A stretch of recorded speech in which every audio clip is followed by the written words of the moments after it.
Okay, so welcome to the Q&A session of software testing. I don't have much prepared for this lecture or for this session. It's more or less that I want to be here and answer questions from perhaps questions you have on your assignments or the future assignments, and to make sure that things are not left unanswered. And let's start with checking if the sound is okay. Can you hear me?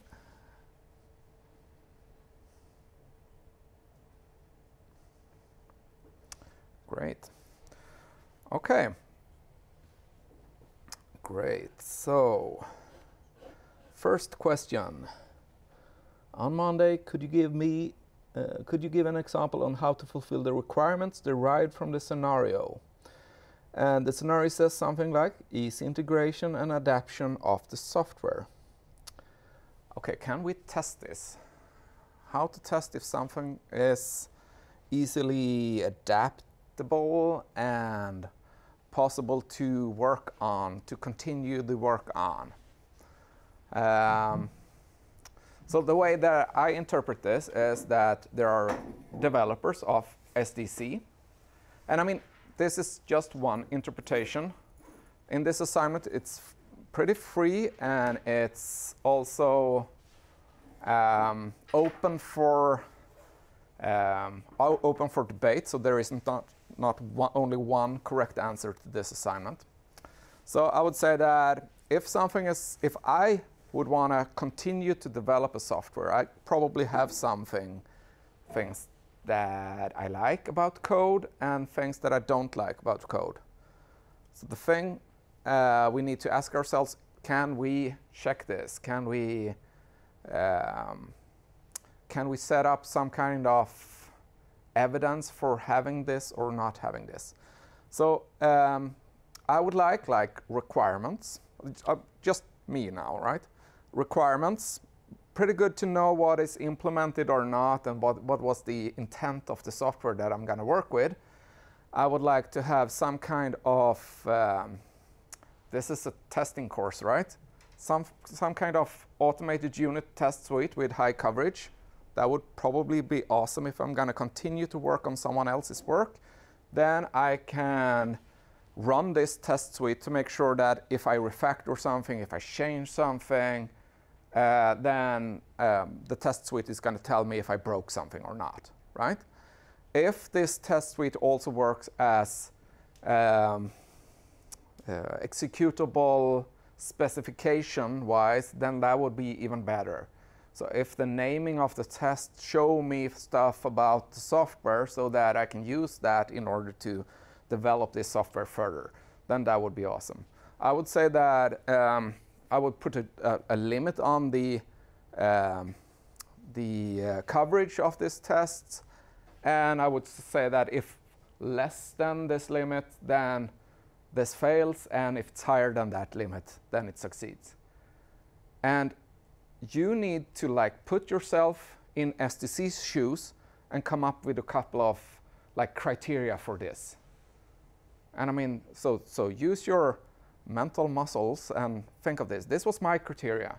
There could be other criteria. There could be programming language wise.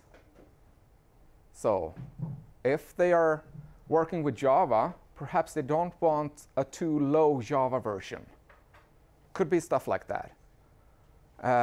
To me, that probably is not the problem, but it could be. Perhaps we don't want to continue a project where the project is written in some kind of dead language, programming language or something like that. And then the test for that is super simple. It's a static test. Check what version of the programming language is used and what programming language it is. We could run coverage on the automated test suite if there is an automated test suite in this. We could also look at the code quality of the actual code. That could be an interesting thing. To run some kind of tool that is looking at perhaps duplication. We don't want too much duplication. Code with much duplication is harder to maintain and develop on than other code that it doesn't have duplication, so let's look at that.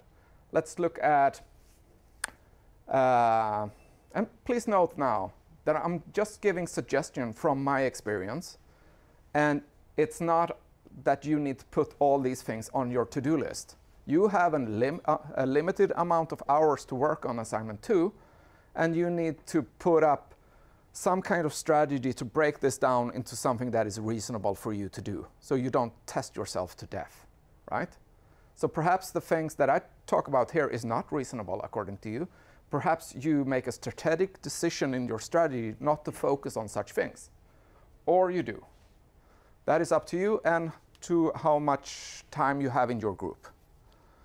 So I would say if you're working as a group of 1 student, then I would not do a lot of these things. But if I'm in a group with 4 students, perhaps 1 person is working on this because they think that for this specific scenario, they put this as a high criteria for SDC's future use of this. They need to know the code quality of this.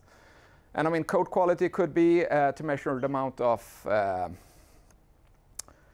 duplicated code, or use some kind of other tools that looks at metrics of the code. Perhaps we look at the complexity of this code, the fan in, fan out dependencies. Yes? Could you recommend a tool? If I can recommend a tool? Yeah. So I know that in IntelliJ, I think, there is tools for analysis. And I just pushed a button and ran some duplicated code analysis of some code. So I think that is already included in that tool. For Eclipse, I know there are plugins. I don't remember the name or if they still work. But you could, I mean, do these things. We could do, I mean, there's a lot of possibilities in this assignment. So please note that again, don't test yourself to death. Plan for your hours. Plan for 40 hours per student. See to that you find the minimum requirements, that you fulfill those first, and then you have some time to do things that are fun, according to you. Yeah. Okay. Was that an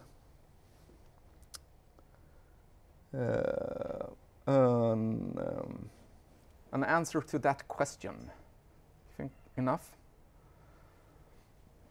So my phone is ringing, so I'm just gonna say no. Okay. Also, as I understand it, all requirements in the requirement document should be tested if possible, but additional requirements derived from the scenario are optional if time allows. Is this correct? Or are we free to make our own assumptions? Yes, you're free to make your own assumptions. There are some things that are not optional for this assignment. And I would push for just one of those things. And the thing that I'm going to push for is manual test cases of the use cases, covering the use cases, because that was one requirement that was stated. So if you look at task 2 out of 3, there are a couple of things that you're supposed to look at in other students' documents. And these documents should, I mean, make sure that your document has all these things. So, and among these things are manual test cases and their coverage of the requirements. I would specifically make sure that the use cases are covered. Some of the supplementary specification, that is the non-functional requirements like load testing and stuff like that. We're sort of discussing this on Slack. So if you're not following on Slack, you really should follow this discussion on Slack, because that is important. I got a question on load testing, and I'm going to take that and my answer to that as an example.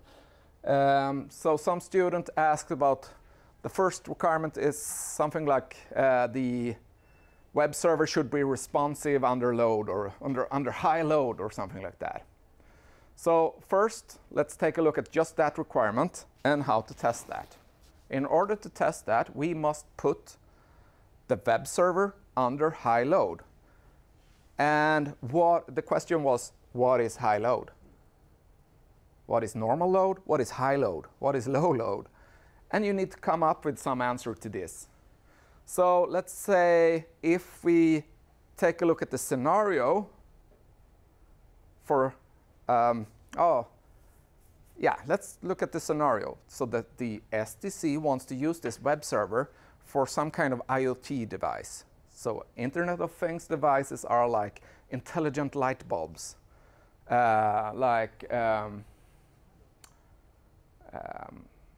intelligent wall sockets, whatever, measurement of temperature or pressure or moisture in the air and stuff like that. That are, I mean, the most common Internet of Things devices. It could be your intelligent fridge. So these devices, how common is it that they would receive a request on their internal web server? I would say that it probably happens at most a couple of times a second. Do you agree? Do you disagree? I'm just guessing. I could say, oh, it sounds like they would be receiving a couple of times a second we measure the temperature in the fridge. Sounds okay. Perhaps we measure the temperature in the fridge every minute because it does not change that much.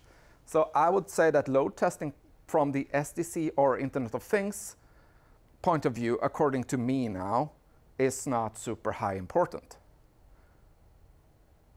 Right? So even if this was a requirement in the original company that developed this web server, they thought that that was a very important requirement. We could, by just reasoning about it, think that it's not. Or we take the orders from SDC, more literary, is that the word? And say that, okay, if we interpret that word by word, they say that we should test the requirements as it's, and then I'm going to test the requirements as stated.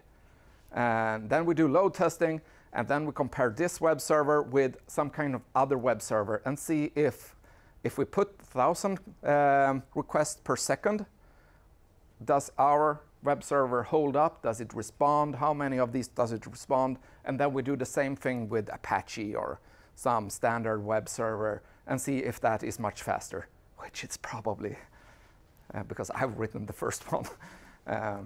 So the Apache is probably much faster, but I don't know.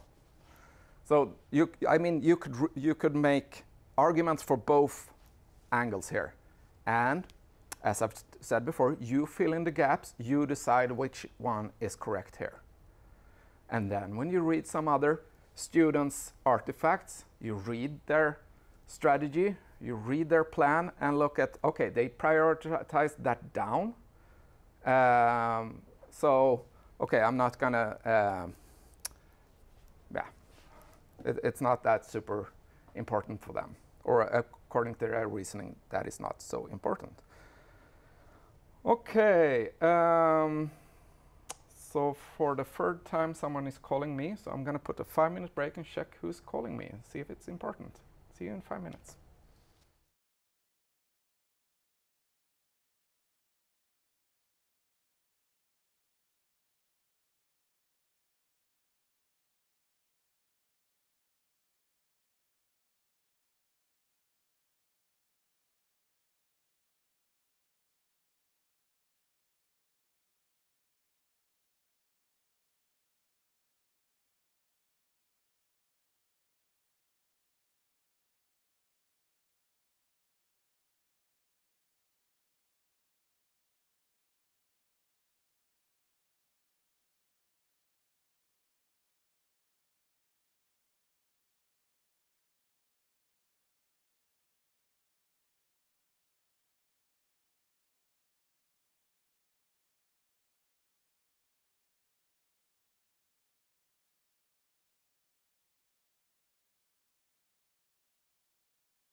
So that was a short break, and that was an important call. So thank you for giving me the time to, or to answer that call. Okay, so let's continue with the questions. And I got a question, where is the access log?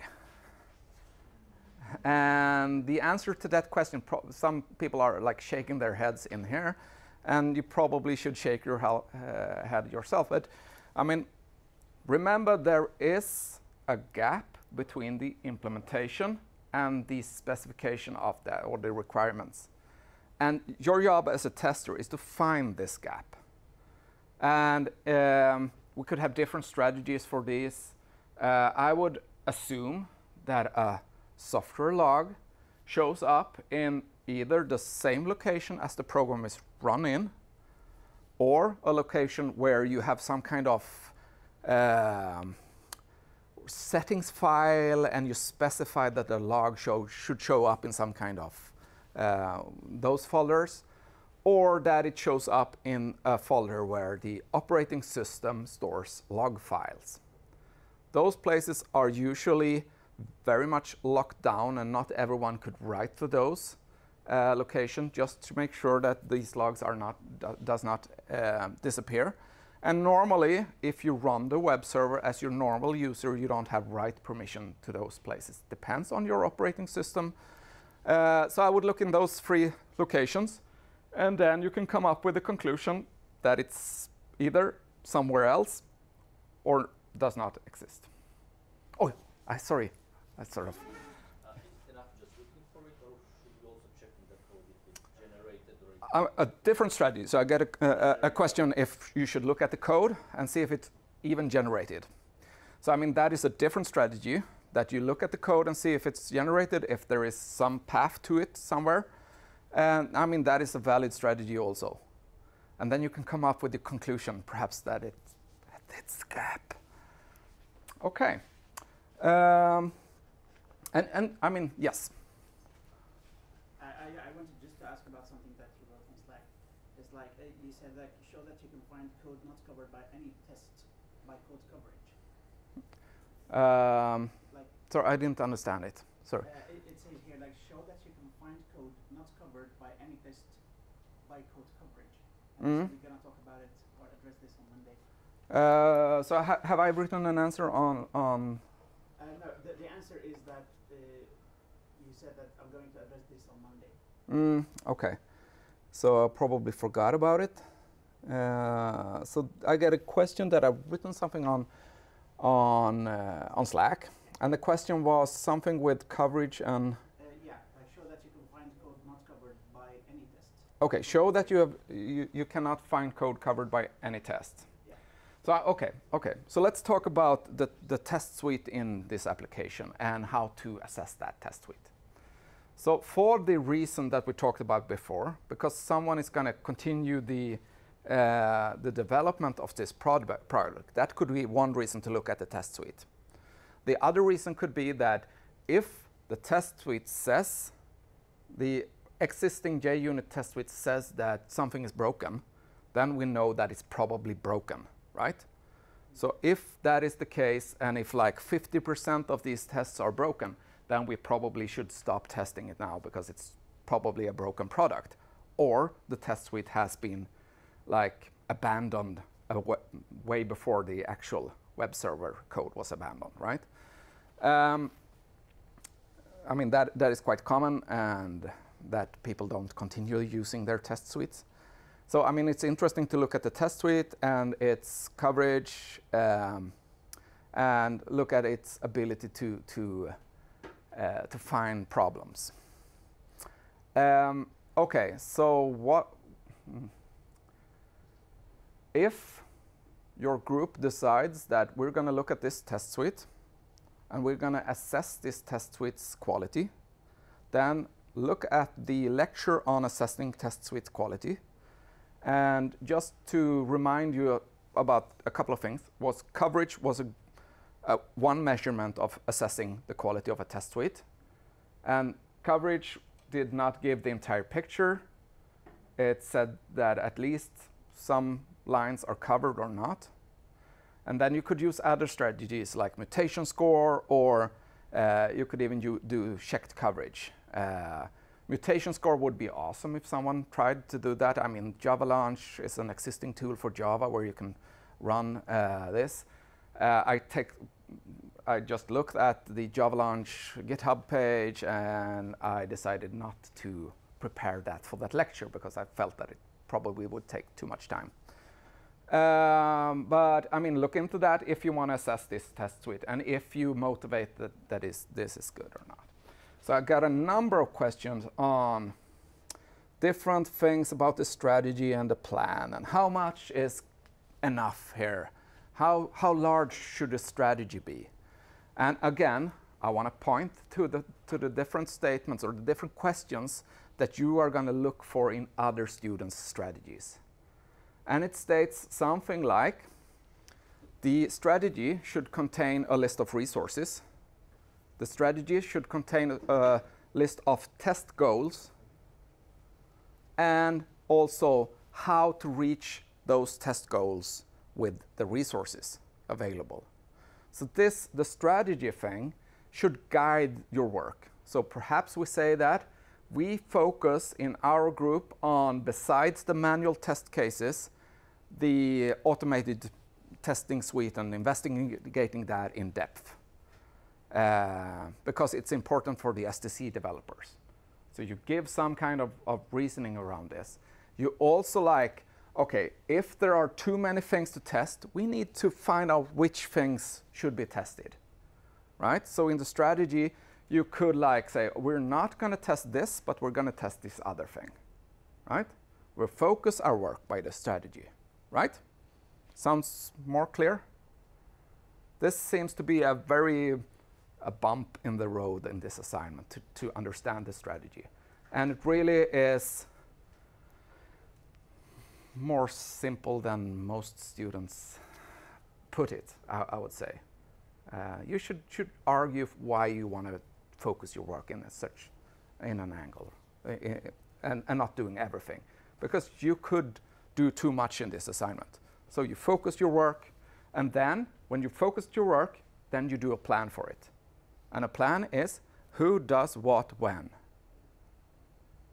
Should have all these components. Who's going to do it? Who's going to write this? Who's going to write the manual test cases? Who's going to run them? That is the what, right? And then you have the who together with that, and then you have when. And you need to decide, okay, on Thursday I have 8 hours, then I can do both writing all these manual test cases, and then I also can run those, right? The reason for me to put in the strategy in this assignment is not is because I want you to focus your work. I want you to decide on something to do and reason about it. There could be many different ways of doing this, and many of these can be correct. The reason for me putting a plan in there is because I don't really like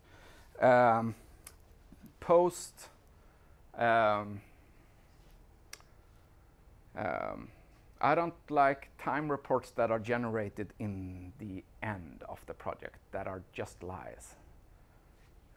Do you understand what I mean? Like, I want you to actually plan your work, to look at the resources that you have available, look at your schedule. This day, I'm working with the other course. This other day, I have 2 hours in the morning. The next day, I have 4 hours. During the weekend, I can work 16 hours. Depends on your schedule. Look at that time, and then you make up a plan. And I mean, you should have started this assignment a couple of weeks ago, so I can say that it should be time in your calendar. But for some of you, it might not add up to 30, 40 hours. And I would say that it's probably something that you should like, oh God, did I fail almost if I'm around 30 hours with this, if you don't put that much of time on this assignment. And you should not put more than 40 hours.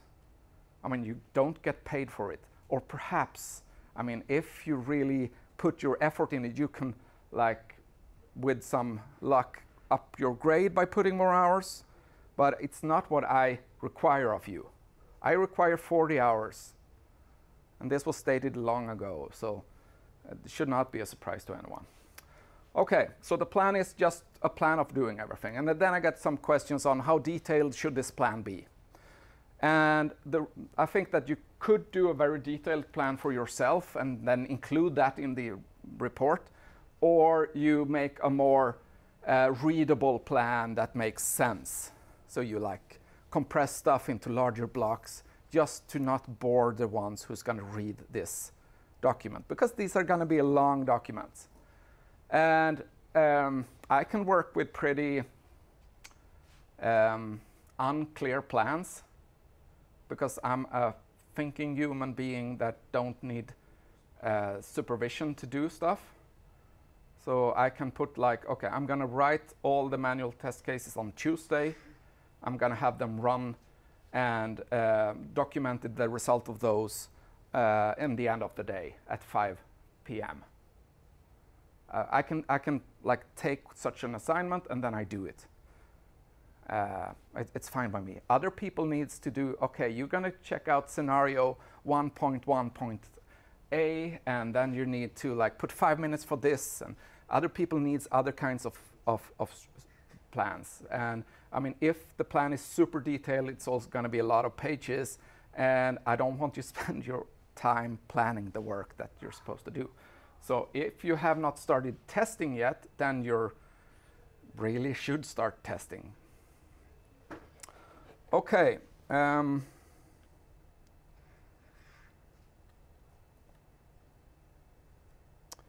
Scrolling up.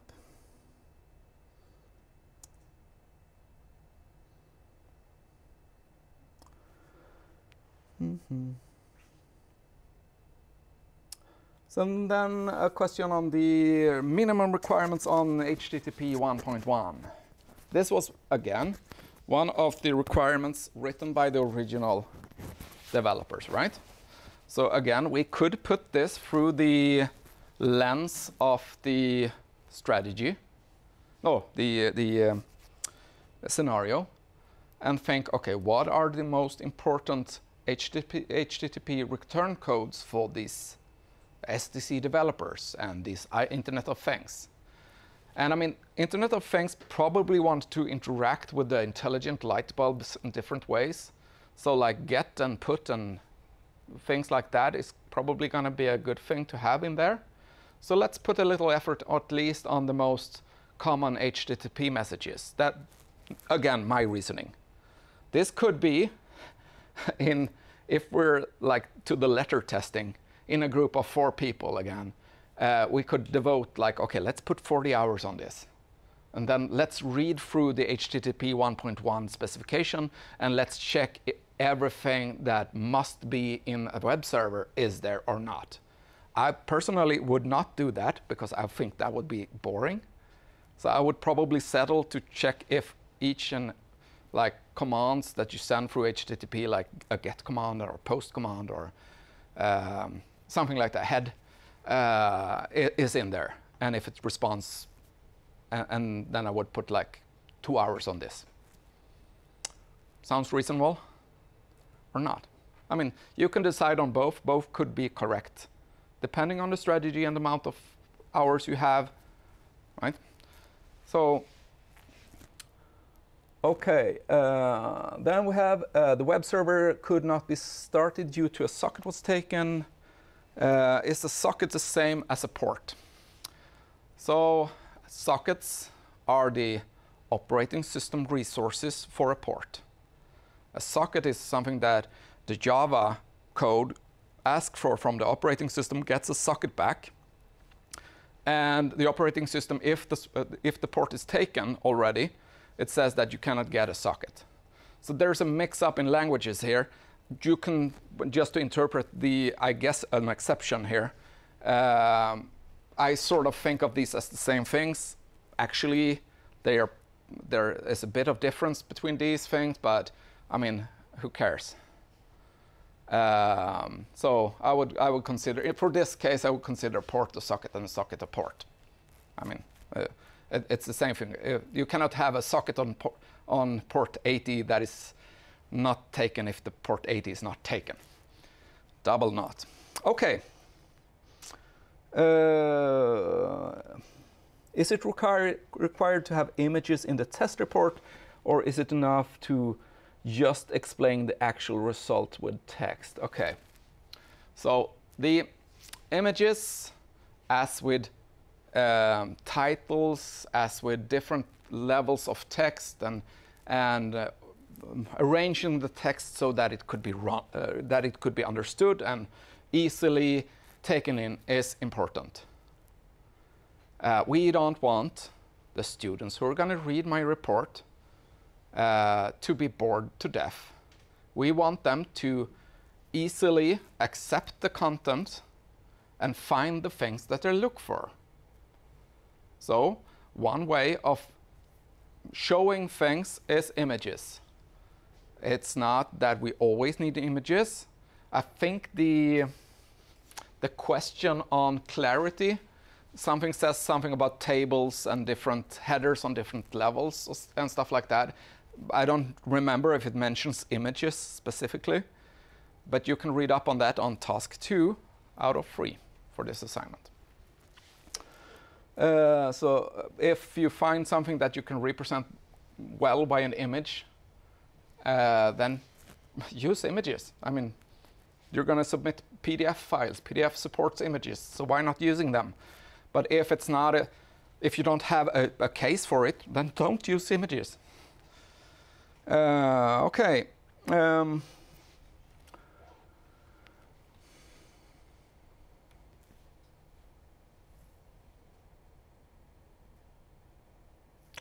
So I'm gonna need to read this twice or so in order to formulate a question. Sorry.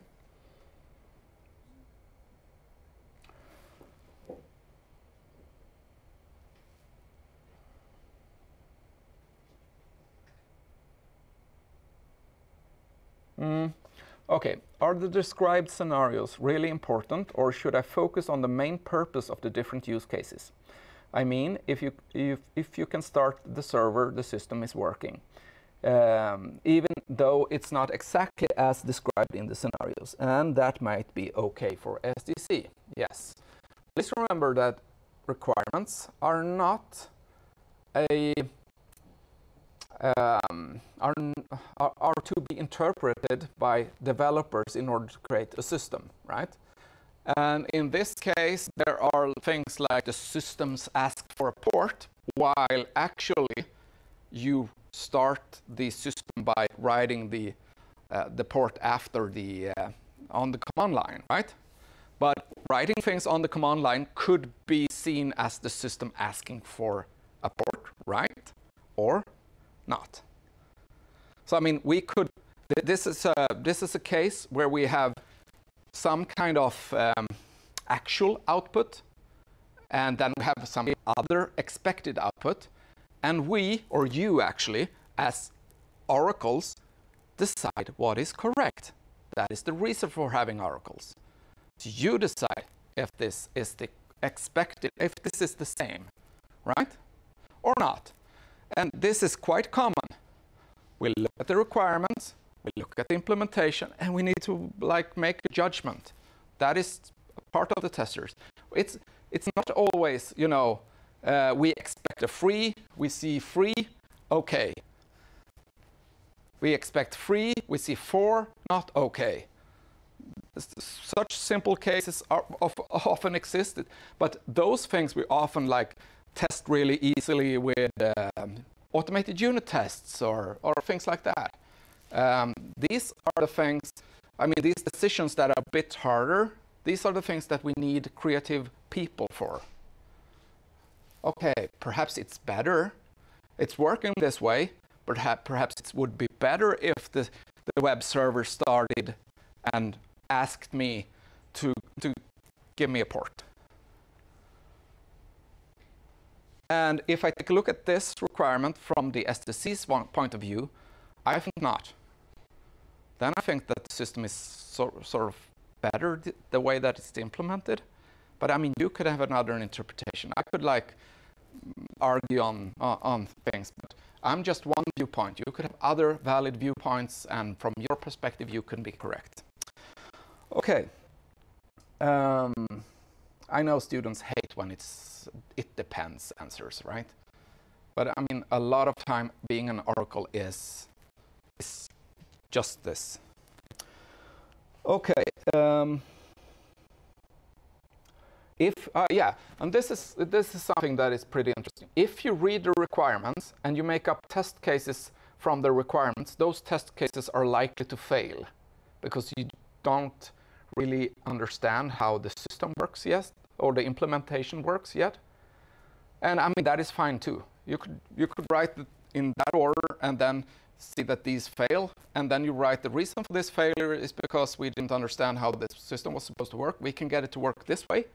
So perhaps we need to make a decision on this. And this could be a part of the discussion in the test report or on the test result part of your, like, write something there. It's quite okay. Okay. Those requirements that I decided to test in later iterations, since there is not enough time to test everything in this iteration, do I need to describe how those testing efforts should be done, or do we only need details for testing that will be done in this iteration? Okay, so you have 40 hours. This is your iteration. You can postpone things that are not the manual test cases to later iterations. Since the manual test cases should be here and they should be run, then you need to focus on that first. Other things like load testing, okay, let's put that in the future. If this is important, let's put that in the future. I mean, you can like delay things to later iterations. I think that in this case, in this assignment, this is not as important. You can write something like that, but to actually plan up the entire testing for this product is probably not a good idea, because we want, from the testing effort that you have, there's going to be a decision made.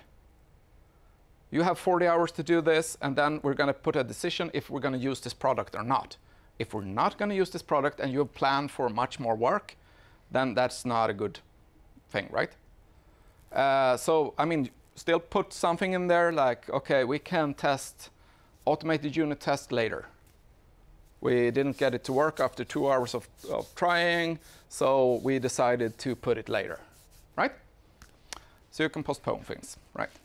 Okay, how do I handle the fact that I might have done things in a specific order and prioritized in a specific way because this is fictive assignment?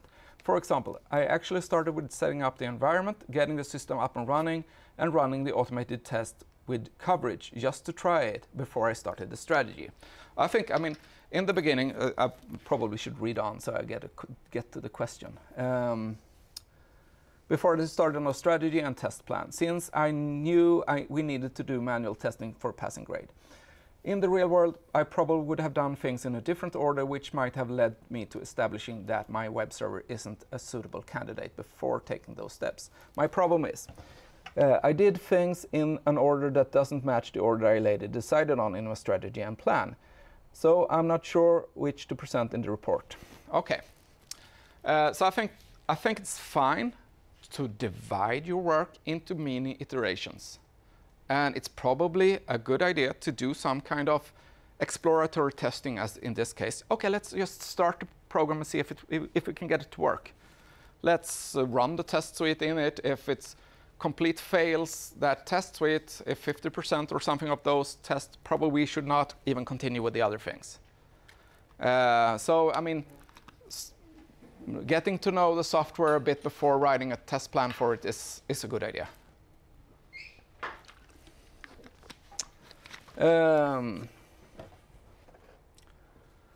So how large should the test plan and strategy be? I would say the strategy depends on if you like list all the requirements and show exactly which one you do and don't. Then it could be a bit larger. But I think text-wise, half a page or something like that. Don't kill the reader. The test plan should be like who does what when. So we write that enough. And perhaps if you look at your text and see that, okay, this is a bit hard to understand, then let's simplify it a bit so that it's easier to read.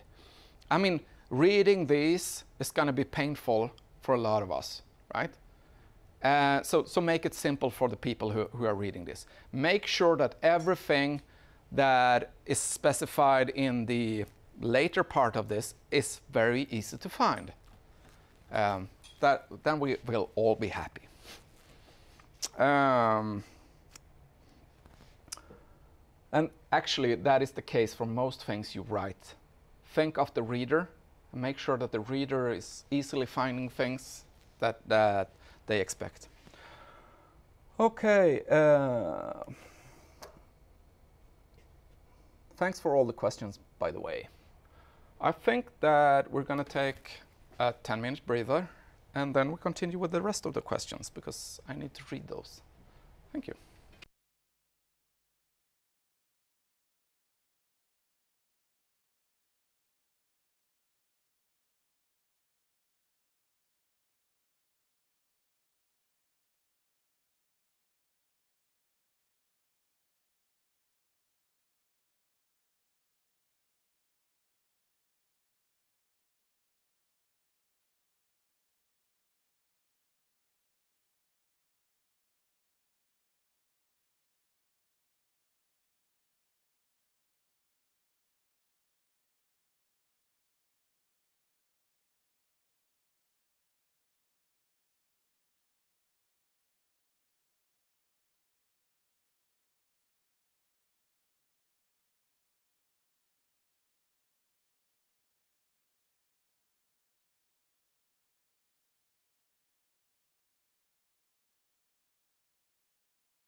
Okay, so we're back, and I have taken a look at a couple of these. So maybe I'm more visible like this.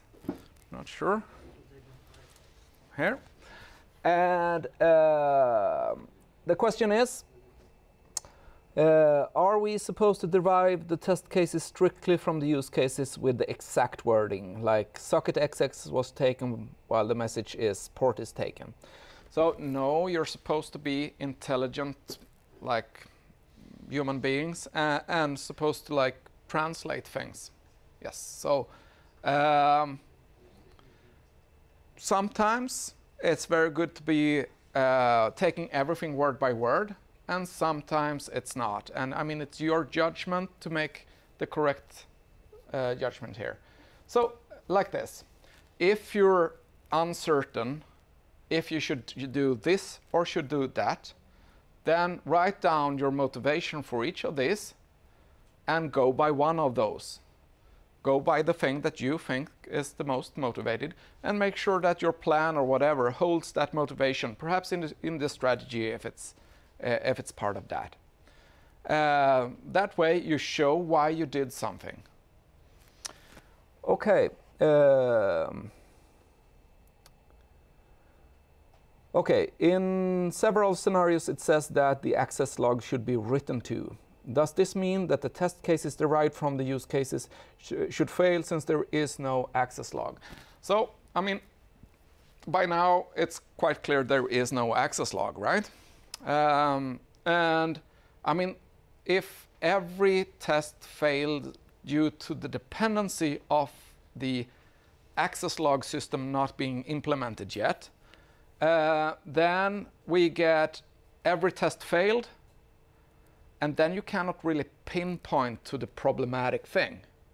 But if the access log test failed, then we can pinpoint to that. We see that we very high precision in our test report. We can see that is the problem.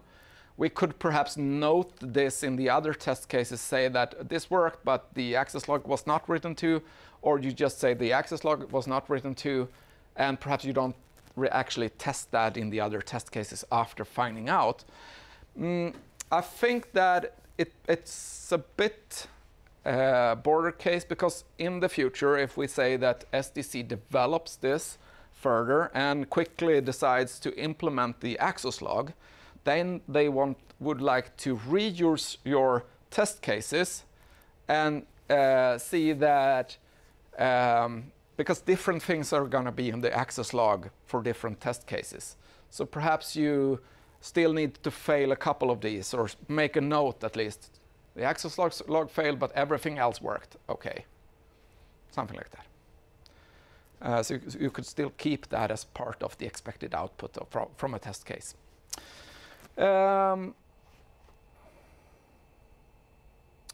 When testing if the server can be started with a shared resource container with a limited restriction, is it enough just to create a file and change the restriction with chmod?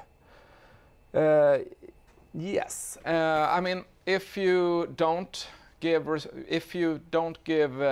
access to the user who is running the web server, that is, I would think it's a good test of testing security, right?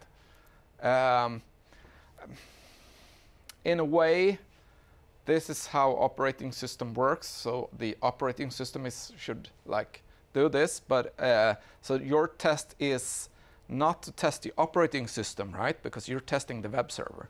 So your testing should be that the right kind of HTTP code comes back, a 403 or something like that, right? Yes. Should we include results if the test case failed or not in the test traceability matrix? So I think like this. The test result, we have a specific artifact for that, the test report. And it should state which test case succeeded or failed. Sometimes I see students write like the actual test case and then succeeded or failed in the specification of the test case. That makes this artifact that you produce, the manual test cases artifact, that you need to change that one every time you run the test, right? Because you might get a new result on test on succeeded or failed.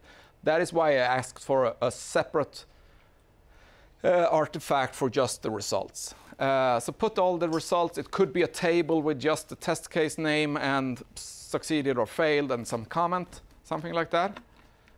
Because then we can look at that one and take and use that as the decision making to support the decision that we make.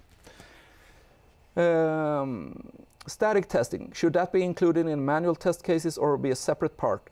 Or can we show a static test in the matrix as well? I mean, we could write manual test cases for static testing, like open up the, I mean, if we're going to statically test the,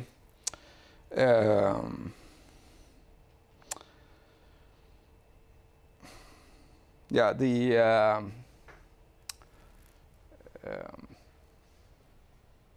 oh, I don't even remember the Swedish word for this now. But this software is released under certain conditions, right? So we could make, and checking which license this software is released under, it could be considered static test, right? We just open up GitHub, look at the license document and see if that is the one that we asked for, right? I mean, that could be a static test.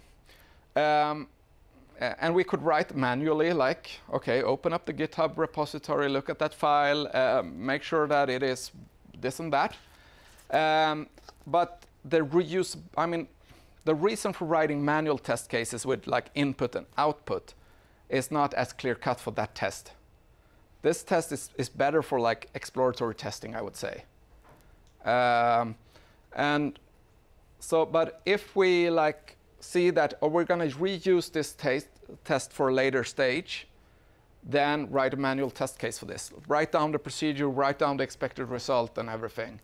Otherwise, I think this exact thing that I was talking about is something that is more unclear that it should be a manual test case. It could be, but the reusability of that test case, the license is not changing enough as often, right?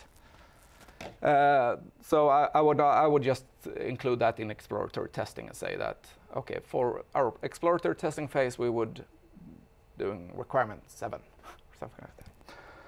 Okay, use case successful start of servers included in 7 or 8 other tests. In the traceability matrix, should we really show that the specific use case is covered by 9 test cases? So it's not. Yes, I think that it should state that when we run test case 7, that requirement is covered by that, because we need to run this start thing before. So put an X there. Yeah, I would say that is the probably the correct answer on this one.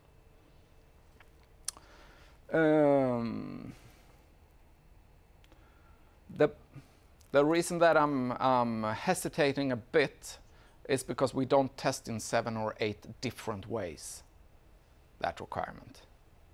But I mean, we actually run that code 7 or 8 times, so let's put an X there. Okay. Why is Java superior to JavaScript? That's a good question.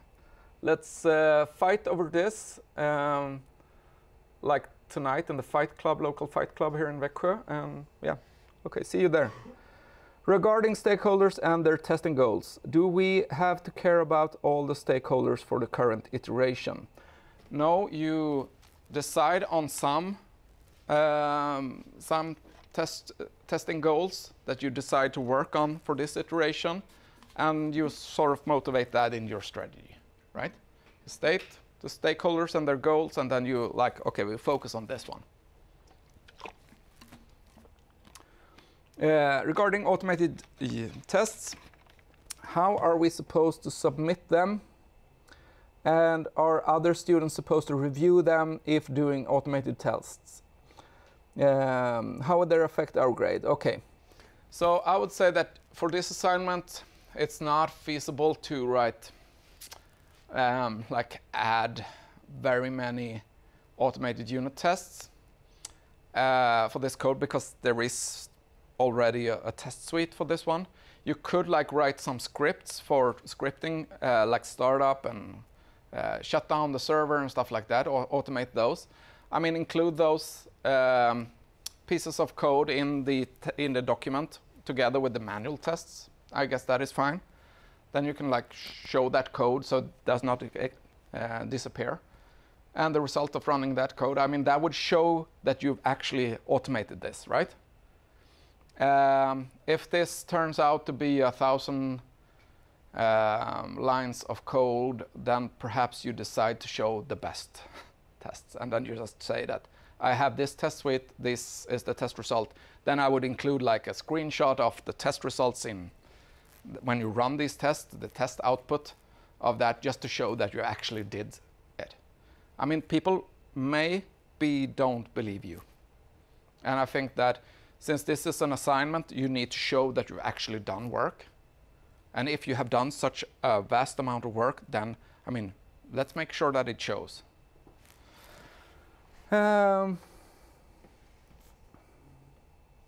Should a manual test case testing the system only test one single thing? Note that e.g. that a note is written in the access log when starting the server, etc. So manual test cases usually tests many things. I mean, you exercise not only one line of code, you exercise the system, so you run a lot of code. And you're probably, with just one manual test cases, you cover a lot of different things. That is it. You can name this manual test case so to show that the focus of that manual test case. And when someone is running that manual test case, they're probably gonna find other bugs if there are other bugs if you cannot start up the server, then you're finding that while even if you tried something else. Not sure that I'm actually answering the question now.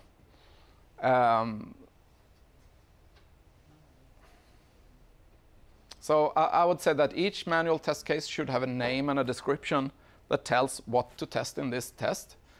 And sometimes you have a manual test case that cannot be run due to other things. And then you just write that as we could not run this because we could not start the server. I think that you should be able to start the server in this assignment. I mean, that is, if you cannot start the server, then you probably have done something wrong. You should be able to start the server. It's runnable. At least I've run the server and a lot of other people, so should be able to run the server. When executing the manual test cases, you realize early that some other tests are dependent on fails. Do you run those tests anyway or rewrite them or what? For example, use case 1 states that the administrator should enter port, but since functionality isn't implemented, that could be argued. Okay. So if there is a larger part of a system that is not yet implemented, and we realize that early on, of course you don't run the other tests on that part of the system. But in this case, the system can start. You can access a web page that has been shared through a web server. So I don't think that it should affect your assignment so greatly as that. But of course, you can have like a cannot be run status on a test case. When stating in the test plan what to test and what not to, how detailed are we supposed to be? Is it enough to state which requirement and use cases we will test? I think that you should have one part where you show that these are the different things that we have, and like red-green those in these things are tested in this one, these things are for later iterations. And then you write something about in your strategy why you did this. So, I mean, there are not super many requirements anyway. I mean, there are a couple of use cases. You write those as one use case, and there are like 7 requirements above those or something like that, right? So it's a table with 15 items. I don't know.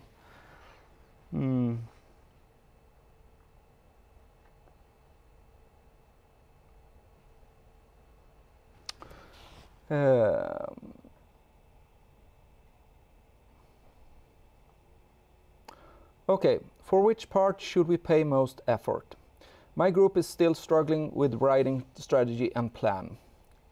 We not yet start to think about the detailed use cases and test cases because we find too much sections that we're not familiar with, like risks, test iterations, test cycle, etc. It is also hard to decide how detailed we should write for requirements. Do we need to start to think about test cases as soon as possible? Yes. Yes, you should start testing. And I think that since manual test cases are required, you should really do those early on. So look at the requirements, look at the software, get it started, and then, okay, we need to write manual test cases for these use cases. So let's do that. So I would start that really early on so that you don't spend 20 hours on the strategy. It's not reasonable. I would fire you if you spend that. I can understand why it's hard to write a strategy if you don't know what it is. And it's hard to plan things, but you should not plan forever. The planning is, I mean, that is a means to an end, but the end is to get stuff tested and not to get the test plan. Quick question about the documentation. I never got my question answered on where to place the findings of our exploratory testing. Should it be presented in the plan or the final report? Okay, so in the plan you say, we're going to spend 2 hours of exploratory testing to start up the server, and we're just going to play around with the server and see what we get.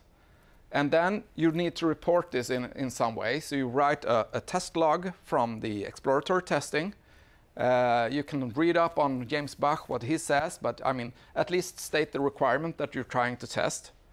And then something about the approach. And if you find something during exploratory testing that is a bug or something like that, then you write how to reproduce that. Okay, I ran the web server with this argument, and this was the bug, right? Simple as that. And it's probably a part of the test report because it's a result. What you do during exploratory testing is pretty much getting results. So put those down in the report. Okay, should the lectures be included in the 40 hours? Nah, not really. Because our level is to learn how we write strategy and plan. So does this mean such thing as the risk reference and are not important? We should just focus on who does what when, as you say. Yes. Do as I say and not what you find in some weird template document. If you feel that you can motivate the way that you find the things that you need, that you find in this template document that you found, of course you can write down risks. I mean, risks in this is pretty simple. We did a plan for the number of hours we have. What if I get sick? What if the computer crashes? I mean, it's not that super interesting, and it's not the intent of this assignment itself. This assignment is about manual testing. So do manual testing. Yes? Sorry about the laggy audio. Have we already seen how to write test cases? If not, I'm guessing the exact structure is not super important. Okay, so I've shown you examples of manual test cases. Yes. There was in one of the slides, I think it was also included last lecture, a link to a lot of manual test cases where you can look at. It's essentially a name of the test case, a number of the test case, which is like the use case number and then the scenario number, something like that. And then you have a short description, what's the intent of the test case, and then you have some input that you do. And if you have another test case that is input, which you need to run first, then you can put that test case name instead of the input step. And then you have the expected output, and I usually include a screenshot. I know that I've put this in one of the lectures, at least a link to a couple of those test cases, so take a look at those. There are several ways of writing test cases, and if this becomes too wordy, then some people like to compress this down into a less detailed way of doing this. I like this wordy format because it's very easy. I just put it up on the screen, I look at all the input steps, I look at all the outputs, expected output, and then I look at the actual output, and then I compare. Okay.